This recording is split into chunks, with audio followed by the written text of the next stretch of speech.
Guys, welcome back to my new video. আজকে আমি নিয়ে এসেছি টমেটো সসের একটি রেসিপি।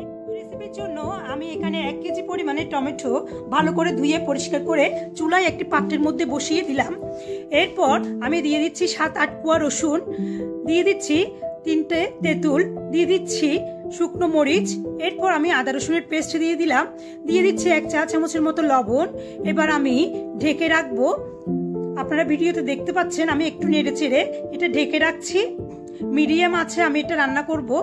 এবার আমি বলক উঠে আসলে এখানে দিয়ে দিচ্ছি 3 টেবিল চামচের মতো চিনি। এবার একটু আমি নেড়ে চেড়ে নিচ্ছি। এরপর আমি একটা স্ট্রেনারে নিয়ে ভালোভাবে চামচ দিয়ে এটাকে ছেঁকে নিচ্ছি। আপনারা চাইলে এক্সট্রা ব্লেন্ডারও করতে পারেন। আমি স্ট্রেনারে নিয়ে চামচ দিয়ে করে ফেললাম। পিউরিটা নিয়ে নেওয়ার পর আমি এবার চলে যাচ্ছি আবারও চুলায়। এরপর আমি যে পাত্রে এটা করেছি পিউরিটা ওই পাত্রের মধ্যে ঢেলে দিয়ে আমি এখানে অ্যাড করব 3 টেবিল চামচের মতো ভিনেগারের সাথে 2 টেবিল চামচের মতো কর্নফ্লাওয়ার দিয়ে ভালোভাবে গুলিয়ে আমি টমেটোর মধ্যে ঢেলে দিচ্ছি, পিউরির মধ্যে ঢেলে দিচ্ছি। আপনারা দেখতে পাচ্ছেন ভিডিওতে। এরপর আমি আবারও একটু নেড়ে চেড়ে নিচ্ছি।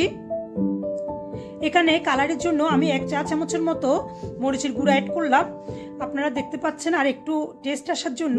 এরপর আমি ঘনত্বটা চেক করব।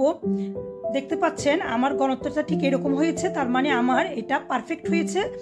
এরপর আমি আবারও একটু চেক করে নিচ্ছি।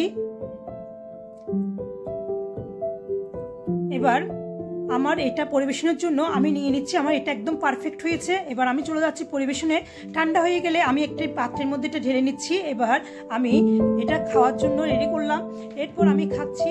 খুব মজা হয়েছে, ভালো লাগলে শেয়ার করবেন। ধন্যবাদ।